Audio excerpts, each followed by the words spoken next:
Au RHDP, quand tu dis la vérité, on dit que tu n'es pas Djoula. Les gens ont dit que tu es Bouchoumani. En réalité, tu n'es pas Djoula. Ou bien quand tu dis la vérité, on dit non, ça c'est Probabo déguisé.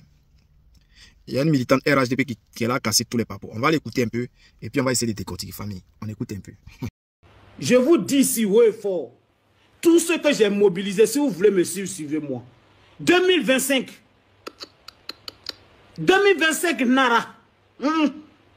2025, c'est vos talons et vos godasses avec vos vestes qui vous serrent, on dirait rien. C'est ça que vous allez prendre pour venir mettre dans les unes ici. Non, on ne va pas se fatiguer. Ah oui, on ne va pas se fatiguer. Parce que quand on se fatigue, on ne parle pas de récompense. Le merci, il n'y en a pas. Le merci, il n'y en a pas. Le merci, là, il n'y en a pas. Vous donnez raison aux gens de FPI qui se moquent nuit et jour de nous. D'abord, la communication de RHDP est nulle. Voilà. La personne qui s'occupe de la communication RHDP, c'est nul. Je le dis, ouais, fort. C'est nul demain, c'est nul aujourd'hui, c'est nul après-demain. C'est-à-dire, nous, on prend les réponses au hasard pour pouvoir défendre sur la toile. Sinon, la communication est nulle, très nulle. Et vous ramenez des gens nuls encore. Vous ramenez des gens nuls. Et j'espère que le président Ouattara ne va pas prendre sa retraite. Mon souhait qu'il meurt au pouvoir. Parce que s'il prend sa retraite là, ça sera Naminoro. Ça sera Naminoro derrière, devant, brûlé comme Ngomi. Attends, Nyambré. Ils se sont plongés Kobala. J'ai compris. Si mon papa est Kobala, c'est pas grave. J'ai compris. Mais entre vous là, Amara Konate, entre vous là, vous vous torpillez, vous mangez. On pense que vous êtes, comme on appelle, d'accord jusqu'à dépasser. Mais c'est vous-même qui avez tué vos frères. C'est vous-même qui faites du mal à vos frères. C'est vous-même qui dénigrez vos frères jusqu'à on le descend. C'est de ça que je parle. Les gars, c'est ce qu'est la vérité. Quand il dit la vérité, on dit que quoi, là. Et ce qu'elle dit là, c'est tellement la vérité. RHDP là, quand il critique NEC, c'est que tu n'es plus Djoula. C'est-à-dire, et les partis là, c'est un parti clanique. C'est un parti de Djoula. Et puis là-bas, eux-mêmes, c'est beaucoup entre eux. Vous voyez, ils se sont mis ensemble, ils sont venus nous faire la guerre. Et puis après là, eux-mêmes, ils sont décapités, hein, entre eux. On a vu ici Ouattao, on a vu Gon Coulibaly, on a vu Ahmed Bakayoko. Voilà, Soro Guillaume qui est pourchassé comme un rat. Donc, chers frères, c'est ce qu'est la vérité. C'est ce qu'est la vérité. Le RHDP n'est pas un parti politique qu'on doit suivre. Le RHDP là, c'est pas un parti politique qu'on doit suivre. C'est pas un parti même où on doit être. C'est-à-dire, si toi tu vas au RHDP, c'est que tu es un nul. C'est-à-dire, c'est que toi là, tu es un mort, tu connais, soit tu connais rien, tu suis le RHDP parce que tu as envie de faire de la bagarre. Là-bas, si tu vas là-bas que tu n'es pas gangster, c'est que tu peux pas aller au RHDP. C'est-à-dire, tu es Djoula et puis tu es gangster. Voilà, c'est quoi? RHDP, tous ceux qui sont là-bas, là, regardez, hein, la majorité de ceux qui sont RHDP, qui font aujourd'hui le palabre du RHDP, c'est les microbes.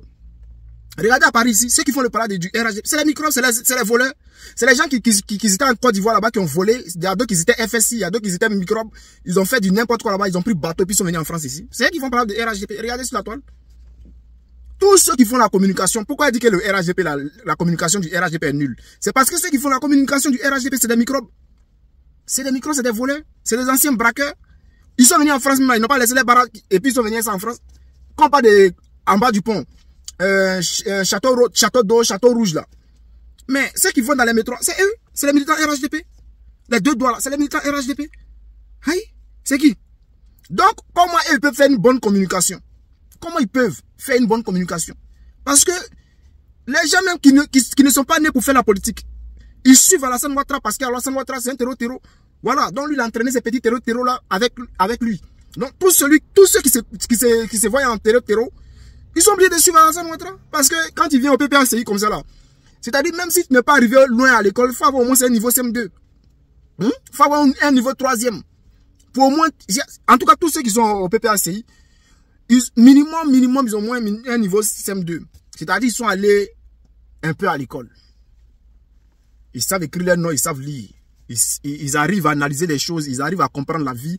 Ils arrivent à comprendre qu'en Côte d'Ivoire, nous devons mener une bataille pour la libération de la nation. Ce n'est pas un jeu. Ce n'est pas un moment de noussia où on doit dire non, oh, on doit aller, puis il n'y a rien, on doit aller, puis et pendant que tes parents souffrent, ils sont en cour commune là-bas, ils souffrent. On peut pas dire, c'est pas ça. Nous, on se bat pour la libération de la Côte d'Ivoire, pour la souveraineté de la Côte d'Ivoire. C'est pour cela que nous, on se bat. Donc, ce n'est pas la même chose, famille. Voilà, c'est pour cela qu'aujourd'hui, on vous dit que la solution 2025, c'est Gbagbo Laurent. On doit se mettre derrière Gbagbo pour sauver la Côte d'Ivoire. C'est avec Gbagbo qu'on va sauver la Côte d'Ivoire. Et lorsqu'on va sauver la Côte d'Ivoire, il y a des gens qui se moquent aujourd'hui du Mali, du Burkina et tout. Mais le Burkina et le Mali sont en train d'avancer. Hein. Ils sont là avancés même que la Côte d'Ivoire. C'est ce que vous oubliez. Ah. Et aujourd'hui, si le président Gbagbo arrive à récupérer cette Côte d'Ivoire-là, mais chers frères, il y a des choses qui vont bouger, c'est vrai, ça ne sera pas facile dans les débuts, on sait tous que ça ne sera pas facile parce que la France va essayer de nous mettre les bâtons dans les roues comme ils sont en train de faire avec le Mali et le Burkina. On ne dit pas qu'ils vont avoir des terreaux chez nous parce que nous là, si tu t'es amusé, et Bengue là, ils ont tout chez nous là, ils ont tout, c'est-à-dire tous les piliers aujourd'hui nous sommes le pilier de leur économie aujourd'hui. Donc, s'ils sont amusés là, il n'y a pas une entreprise française qui va exister en Côte d'Ivoire encore. C'est-à-dire, si tu es tout bas, si tu es français là, plus jamais tu vas avoir une entreprise. Si Terreau est venu frapper une fois seulement, il a tiré en l'air, c'est fini. Total ne sera plus pour vous. C'est-à-dire, tout ce qui est entreprise française ne sera plus pour vous. S'ils sont amusés, pour dire non que Terreau va venir tirer, c'est Mali, Burkina qui joue à vous. Hein. Peut-être comme vous n'avez pas trop d'entreprises là-bas, donc peut-être ils sont en train de voir, mais chez nous là, vous avez tout. Vous avez tout. Vous possédez tout. Les Orange Côte d'Ivoire, les quoi, les MTN, les quoi. Et puis, qu'est-ce qu'ils font? Les entreprises là où vous voyez, vous allez voir, il y a un Anglais qui est derrière, non? Mais en réalité, c'est la France qui gère. C'est-à-dire, ils vont soulever même là-bas un Italien, ils disent non, c'est l'entreprise d'un Italien, mais en réalité, tu vas fouiller quand tu vas sortir en France.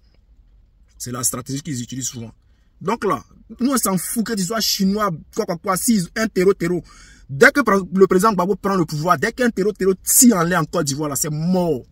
Il n'y a pas une entreprise qui a appartenu encore à un étranger encore en Côte d'Ivoire. Ça, tout va être nationalisé. Amusez-vous à nous. Est-ce que vous connaissez Ivoirien?